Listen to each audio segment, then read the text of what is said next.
Hola, ¿qué tal? Sean bienvenidos una vez más a Somos Aragonesas, un espacio para conversar y aprender de mujeres que han egresado de la Facultad de Estudios Superiores Aragón y que representan dignamente a nuestra máxima casa de estudios, la Universidad Nacional Autónoma de México. Mi nombre es Magda Raciel y el día de hoy estoy en las instalaciones del Instituto Mexicano de Estudios Estratégicos en Seguridad y Defensa Nacionales, Campo Militar 1B.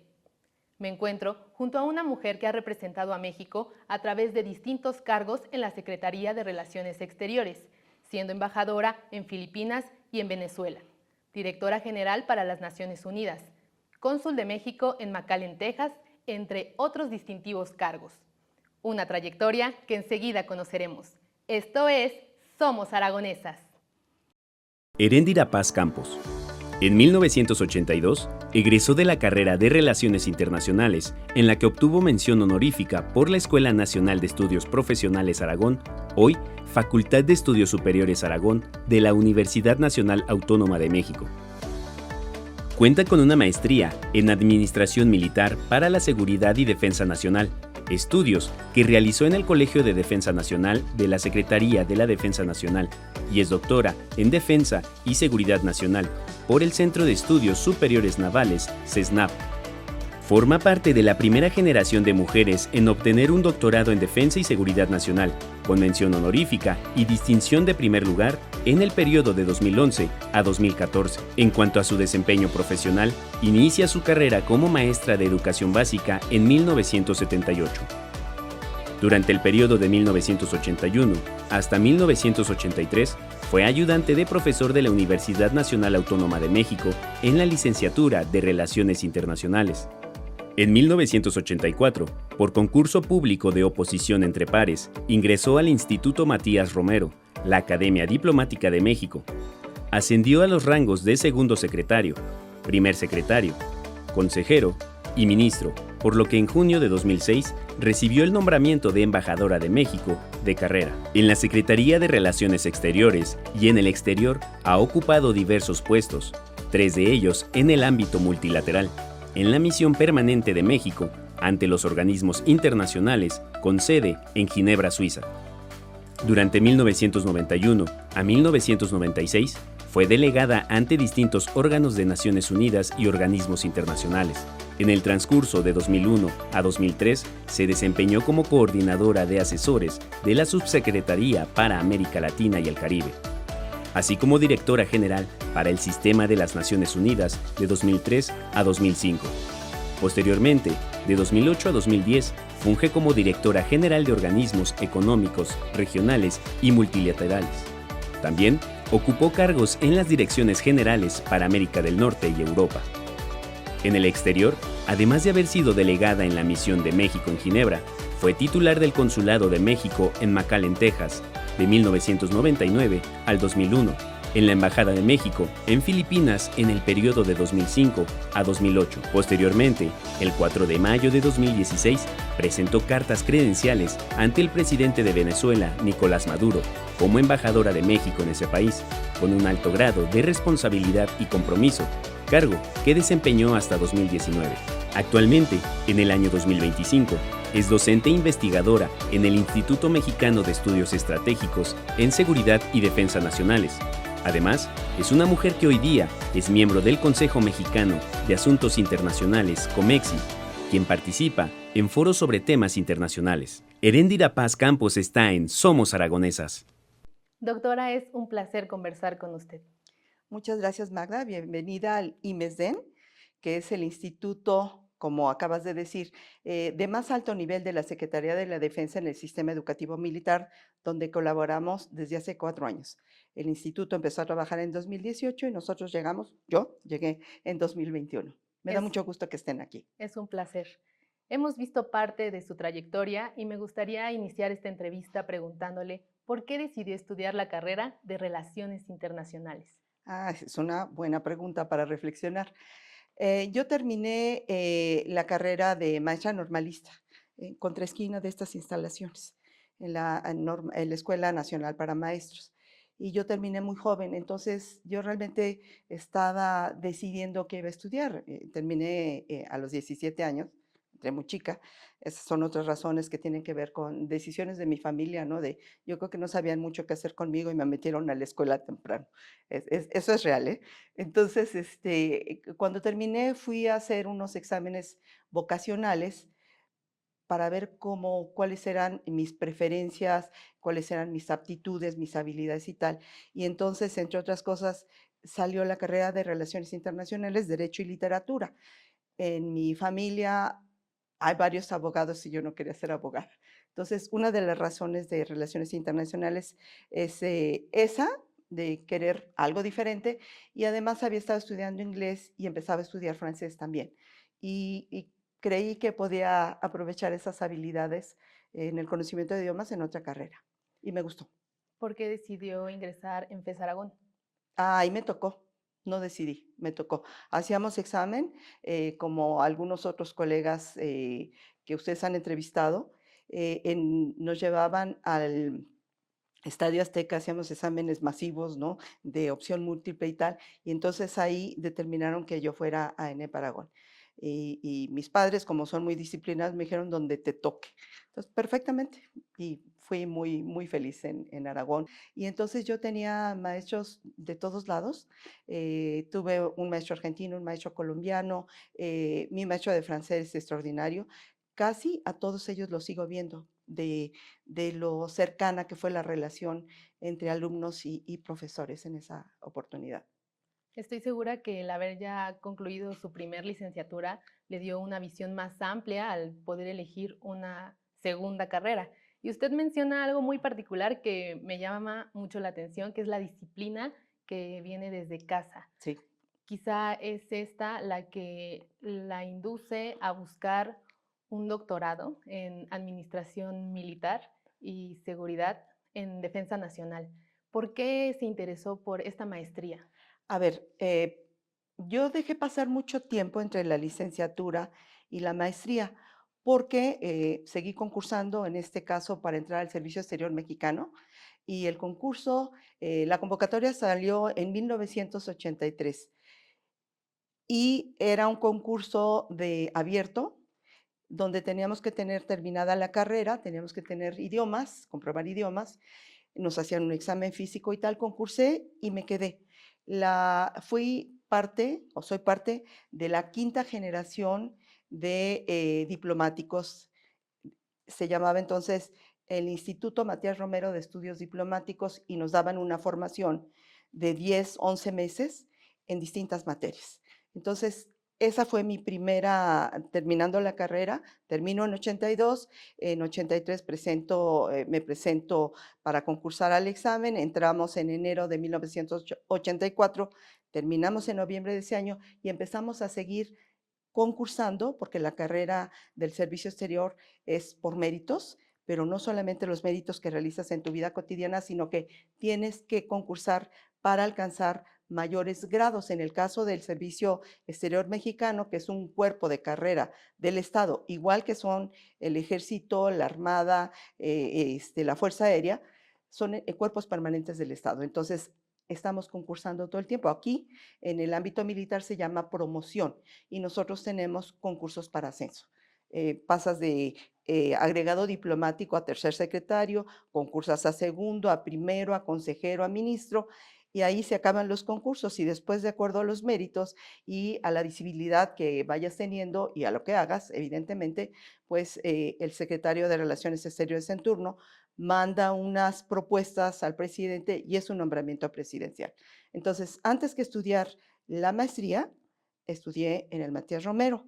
Y luego, cuando me toca estar en Ginebra, Suiza, me toca un cambio de época importante.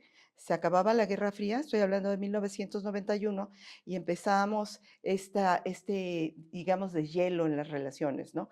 Por cierto, antes de que esto concluyera en 1990, estando trabajando como funcionaria en Cancillería, me toca ir a una reunión sobre la cuenca del Pacífico en una base militar cerrada. 1990, hablo de Vladivostok, Unión de Repúblicas Socialistas Soviéticas, lo cual fue una experiencia extraordinaria. Teníamos una atención muy importante. Fue la única delegación de América Latina que asistió a esa reunión para darle importancia al Pacífico. Sin duda usted que vivió cambios políticos a nivel mundial que han dejado huella en muchos países. ¿Alguna vez imaginó ser embajadora y representar a México en Filipinas? Precisamente en Filipinas no, pero cuando entras al Servicio Exterior Mexicano, pues todo el mundo quiere llegar al máximo rango, que es el ser embajador, ¿no? Y como te decía hace un momento, vas concursando y vas teniendo diversos puestos. El Servicio Exterior Mexicano es una institución con muy pocos integrantes, los de carrera, porque en México, de acuerdo a nuestras instituciones y leyes, se permiten los nombramientos políticos. Pero los de carrera sí tenemos que empezar prácticamente desde muy jóvenes. Yo empecé a los 23 años, ¿no? En el servicio exterior. Y tienes el ejemplo de tus superiores que te van guiando y vas aprendiendo de ellos. Y también te van soltando, ¿no? Te toca hablar en tal foro y te toca representar a México cuando venga el procurador de tal país y se entreviste con tu procurador, ahora fiscal, ¿no? Acompañar a tu secretario de Estado y tomas nota. Entonces tú vas aprendiendo de ver, es una práctica cotidiana de todo lo que se debe hacer y se debe hacer muy bien, porque siempre estás visible. ¿Cuáles fueron las diferencias culturales y políticas que enfrentó representando a México en todas estas sedes del mundo? Bueno, en primer lugar, mi primer puesto en el exterior fue Ginebra, Suiza, en este cambio de época que decíamos, y donde veías a los representantes de algunos países que no sabían todavía a qué grupo regional pertenecían. Me refiero a algunos que habían cambiado de estatus, ¿no? Por el término de la Guerra Fría. Y entonces se dio esta situación, un poco de desconcierto, pero también de mucha cercanía, porque se acababa una situación que había mantenido en tensión al mundo, ¿no? Que por cierto ahora estamos teniendo otras situaciones de tensión muy graves, muy difíciles, pero entonces era un motivo de integración. Y nos tocó también, en el caso de México, tener la confianza de países latinoamericanos y de otras regiones de poder ellos considerarnos a México como diplomáticos que podrían acercar las propuestas de opositores del mismo país. Entonces, nosotros trabajábamos en ese sentido muy de cerca con muchas delegaciones de gobiernos y oposiciones y luego consensábamos esas propuestas, ya que teníamos un texto, evolucionaba al grupo de América Latina y del Caribe, al grupo de Río, con la Unión Europea o la Comunidad Europea entonces, y luego salían propuestas hacia Naciones Unidas que eran adoptadas sin votación, lo cual es un éxito, por ejemplo. Quisiera remontar un poco en el tiempo, en el momento en que era estudiante. ¿Hubo alguna materia que la preparó para estar representando en distintas sedes a México? ¿Lo fue decidiendo en el camino o desde estudiante lo vislumbró? ¿Qué pregunta? Bueno, yo creo que de alguna suerte en nuestra carrera como gente de relaciones internacionales te permite tener un campo muy amplio, pero al mismo tiempo es necesario que uno se vaya centrando hacia donde quisiera ir, ¿no? Yo tuve la fortuna de hacer mi servicio social en Cancillería, también muy joven, todavía no terminaba la carrera, y ahí me di cuenta de cómo se manejaban las cosas. Estuve en la Dirección General de Comunicación Social y tenía que leer mucho. Y después me toca, fue invitada por un profesor muy estimado por mí, el profesor Luis Enrique Mora Rosaroli, me acuerdo perfecto de su nombre, gran amigo, y me invitó a ser su ayudante profesor. Él cambia de sede, cambia de la ENEP, se va a otra institución y a mí me ocupa la ENEP Aragón entonces para formar un banco con revistas y periódicos de todo el mundo. Y uno nunca sabe cómo viene la concatenación de los hechos. Formar ese banco me permitió poder hacer con cierta holgura el examen para el ingreso al Servicio Exterior Mexicano. Y toda esta concatenación, de hecho, se fue dando pues prácticamente en el camino, ¿no? Ujú. Usted cuenta con un doctorado en Seguridad y Defensa Nacional por el Centro de Estudios Superiores Navales Sí. de la Secretaría de Marina, siendo parte de la primera generación de mujeres en obtener este grado. ¿Cómo se preparó para ingresar a esta institución y cuáles fueron los retos Ajá. que enfrentó y cómo le ayudó la experiencia que ya tenía? Bueno, me voy un poquito atrás. El doctorado lo hice entre 2011 y 2014, ya siendo embajadora, pero previo al doctorado yo hice la maestría en Administración Militar para la seguridad y la defensa nacionales en instalaciones de este mismo campo, pero que corresponden al Colegio de Defensa Nacional. El Colegio de Defensa Nacional, su primera promoción fue 1981, es cada año, van en la 44, y en 1989, por primera vez, hay un civil, todos eran militares, ¿no? Grupos de 25 o 30. Invitan a dos civiles y no por casualidad invitan a dos miembros del Servicio Exterior Mexicano. ¿Por qué? Insisto, estamos hablando de cuerpos permanentes del Estado. Ambos cuerpos fueron creados desde noviembre de 1821 y se han ido perfeccionando. En fin, me toca venir aquí. Mis dos colegas, mis dos compañeros, uno ya falleció, fue mi jefe, el embajador Iruegas, vienen en 1989, en la novena generación o antigüedad, al Colegio de Defensa. Y 9 años después, me toca ser la primera y única mujer en el Colegio de Defensa. Todos mis compañeros eran hombres, civiles y militares, y fue una experiencia extraordinaria en términos de educación de los dos lados. Cómo tratar a una mujer, ¿no? Ujú. Cómo me llevo yo con ellos cuando todos son hombres, todos son gente muy brillante, ¿no? Yo tengo la fortuna de mantener contacto también con ellos de esa antigüedad. Y muchos años después viene el doctorado. ¿Por qué? Yo ya tenía la maestría. Y sí ha habido a lo largo de mi carrera una especialización en materia de seguridad nacional. Seguridad nacional y política exterior están absolutamente hermanadas en la defensa de la soberanía, en la promoción de México en el exterior y en atender los desafíos y las oportunidades que se nos presentan en todos los ámbitos.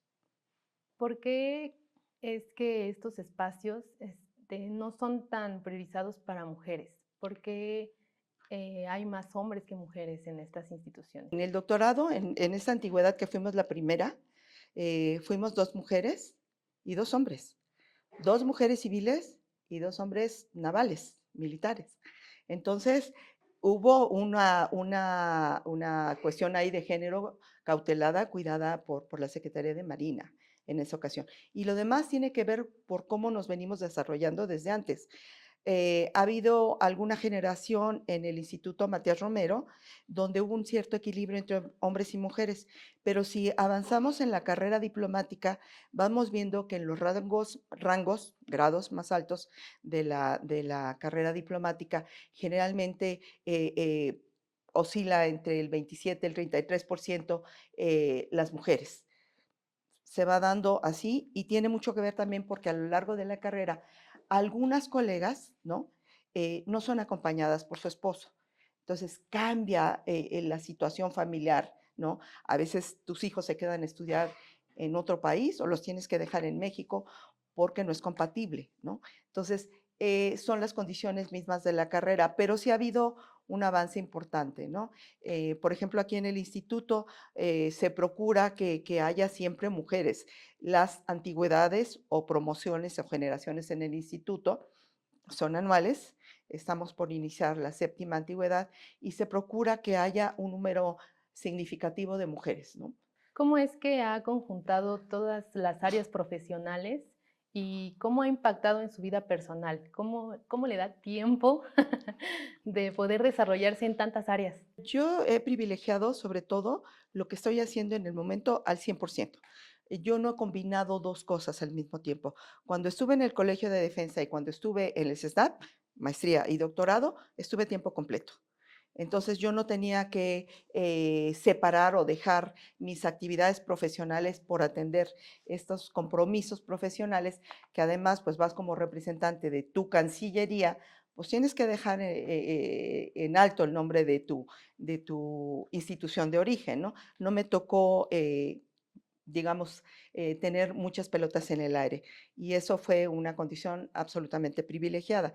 En Cancillería, bueno, pues, por ejemplo, donde sí tenía muchas actividades y muchas reuniones casi simultáneamente era en Ginebra, ¿no? Ves organismos multilaterales, entonces, para el ámbito de los derechos humanos tienes comités, grupos de trabajo, sesiones de negociación, pero al mismo tiempo que ves derechos humanos, en mi caso, veía cuestiones de salud, entonces tenía que desplazarme a la Organización Mundial de la Salud, a las reuniones que hubiera, pero al mismo tiempo tenías que ver derecho internacional humanitario, entonces, pues ahí sí tenías que saltar de un lugar a otro. ¿Y qué haces? Bueno, pues te llevas muy bien con tus colegas, ¿no? Y te enteras. Y lees mucho, porque además para participar en multilaterales tienes que leer todos los documentos base para saber sobre qué te vas a pronunciar o qué vas a negociar y tener las instrucciones de México, informar a México, esto se está llevando a cabo aquí y tenemos que tener una posición. Ahí sí. En 2015 es seleccionada como embajadora en Venezuela. ¿Cuáles fueron las acciones que impulsó México para fomentar una mejor comunicación política con este país sudamericano? Bueno, en 2015 fui propuesta por el secretario de Relaciones Exteriores al presidente de la República para este nombramiento. Previo a eso habían, porque así me lo dijeron mis superiores, subsecretarios, secretarios, etcétera, que habían visto perfiles de varias personas, eh, miembros de carrera del servicio exterior. La situación en Venezuela desde hace tiempo merece mucha atención de los países con los que tiene relaciones diplomáticas y entonces puede ser que mi perfil en materia del ámbito académico pudiera haber tenido alguna influencia. Entonces me proponen, el presidente dice que sí, hay todo un proceso, se le consulta al Estado receptor, México es el acreditante, me van a acreditar a mí como embajadora, le consulta a Venezuela, al Estado receptor, que se aceptaría tal perfil, entonces mandan un currículum breve y ellos deciden si sí te aceptan o no te aceptan. En mi caso tuve esa fortuna, después de esto pasas al Senado, el Senado aprueba tu nombramiento, pues, nombramiento presidencial con aprobación del Senado y luego te vas. Llegas a Venezuela, te van a recibir el protocolo del Estado, este receptor, recibe en el aeropuerto al nuevo embajador, pero tú no puedes actuar libremente hasta que no presentas tus cartas credenciales al presidente. Previo a la presentación de las cartas credenciales, que es una carta de tu presidente al nuevo presidente, al presidente del Estado receptor, te entrevistas con el más alto funcionario que pueda recibirte en el Ministerio de Relaciones Exteriores, Secretaría de Relaciones Exteriores del Estado receptor, y a partir de ahí puedes empezar a tener algunos contactos y relacionarte. Entonces, ¿qué hace un diplomático mexicano? No nada más en mi caso, pues relacionarse con todo el mundo. Te invitan los colegas, tú tienes que ir a buscar, por ejemplo, a tus colegas embajadores que tienen más tiempo ahí. Generalmente el jefe del cuerpo diplomático es el más antiguo, en el caso de México, el embajador más antiguo, pero en el caso de otros países siempre es el nuncio. Entonces vas y conversas con el nuncio. Oiga, ¿qué me recomienda? Desde qué periódico es el más importante aquí, qué leo. Tú sabes que te tienes que entrevistar con los funcionarios, los secretarios de Estado y decir, aquí estoy, los procuradores, el procurador, con todo el mundo, con gobierno, con organizaciones de la sociedad civil, con universidades, te invitan mucho a universidades, ¿no? A que vayas a platicar, a conversar con asociaciones empresariales, por supuesto, de qué es México, quién es México y cómo puedes tú ayudar a fortalecer una relación. Por ejemplo, hay muchas empresas en el momento en que yo estuve, empresas mexicanas en Venezuela, también había en Filipinas, y entonces, pues, con los representantes, ¿no? Aeroméxico, por ejemplo, no va a ser promoción de algunas marcas, ¿no? Pero Cemex, en fin, FEMSA, etcétera, etcétera. Y también con ellos te relacionas y con tus iguales, ¿no? Quisiera que nos ayudara a desmantelar ciertos paradigmas de lo que es ser mujer en estos casos y cómo es relacionarse en otros países, porque hablamos de un tiempo de cambios no solo políticos, sino también sociales. ¿Cómo era el ambiente? ¿Cómo es que la recibían en otros países? Si es que ya estaba más aperturado el tema de pues, las leyes que incluyen a las mujeres también en cuerpos de gobierno. Es muy peculiar porque generalmente te encuentras funcionarias, secretarias de Estado y tus colegas mujeres. Por ejemplo, en Filipinas había, éramos 8 embajadoras mujeres y teníamos de inmediato se hizo una relación extraordinaria, ¿no? La rectora de la Universidad de Filipinas, la directora del Museo Nacional. Entonces había una sinergia muy importante, ¿no? Entre mujeres y buscábamos ampliar los horizontes y no hablar nada más de que somos mujeres, pues era evidente, ¿no? Pero ampliar los horizontes en ese sentido, visitar todo donde te inviten, ¿no? Con los cuidados del caso y tal, pero sí, y juntar también mucho los talentos mexicanos que hay en el exterior, ¿no? Profesores, te llevas con todo el mundo, sacerdotes son tus interlocutores también, porque además están en contacto con la gente, ¿no?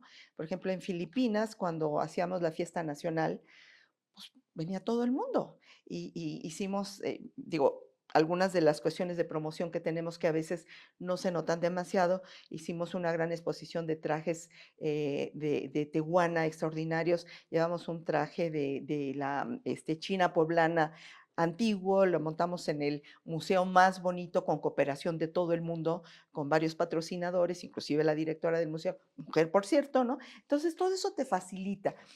¿Cómo me llevé, por ejemplo, con mis colegas islámicos desde 1991 en Ginebra? Extraordinariamente bien. Y a lo largo de la carrera me encontré a algunos de ellos que habíamos trabajado en los noventas juntos, pues ya como embajadores ya eran mis colegas en otros sitios, ¿no? Tanto en Naciones Unidas como directora general, como en cuestiones de los organismos económicos multilaterales, que también me tocó ser directora general, y encontrarme amigos. Por ejemplo, un colega que estaba en la UNTA, la Junta de Cooperación y Desarrollo de Ginebra, luego fue mi colega en Venezuela, y entonces pues ya teníamos otro tipo de interlocución, ¿no? También otro colega islámico que coincidimos entonces, me facilitaron mucho las cosas, ¿no? Te quedas a lo largo de la carrera diplomática con muchos conocidos y amigos que es tan peculiar nuestra forma de vida, de estar cambiando Ujú. de sitio y de Así es. temas y de todo, que te hermana.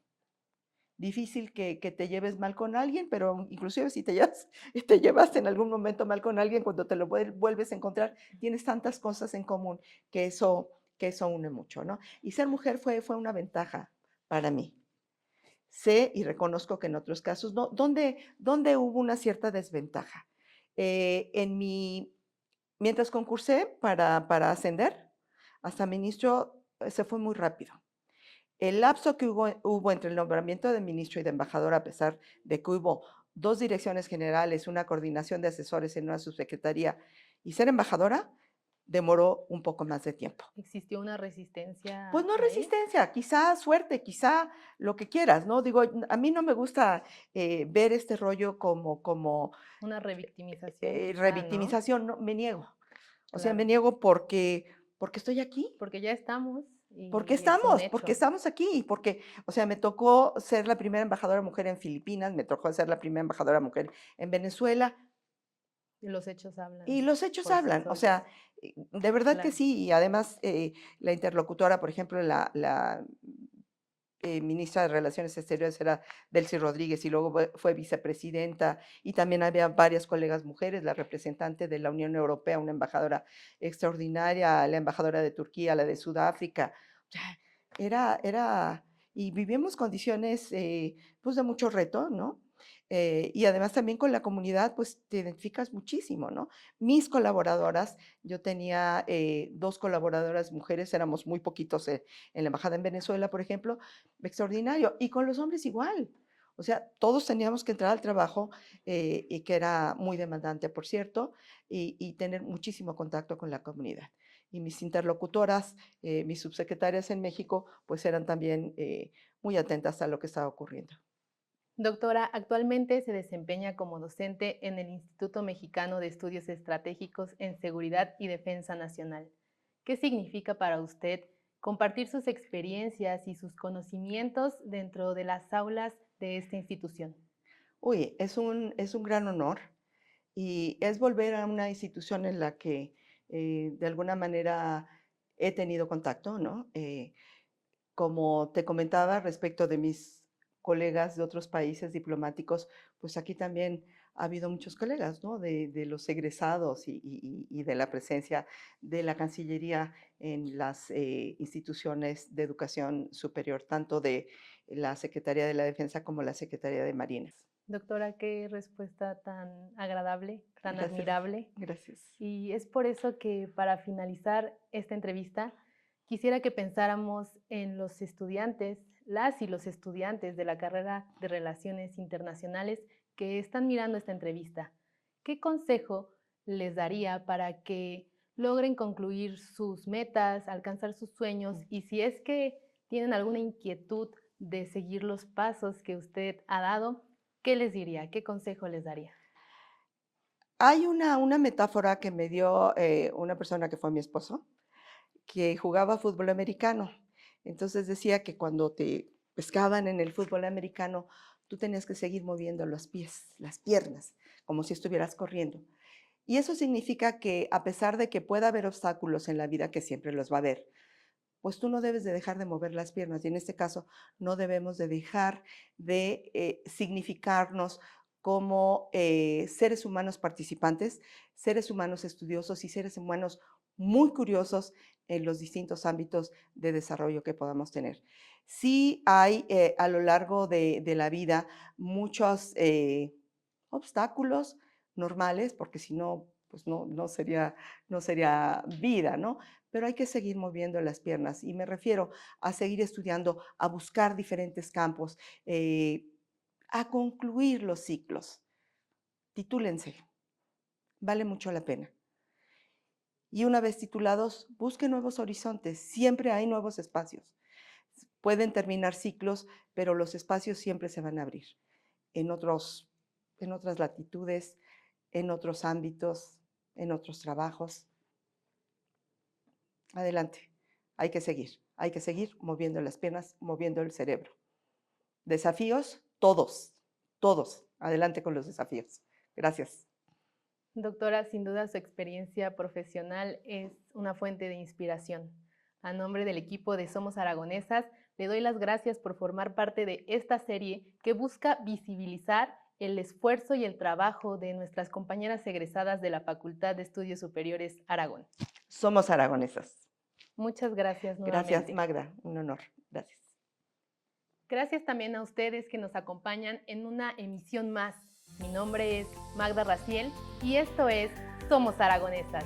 Síganos en nuestras redes sociales. Hasta la próxima.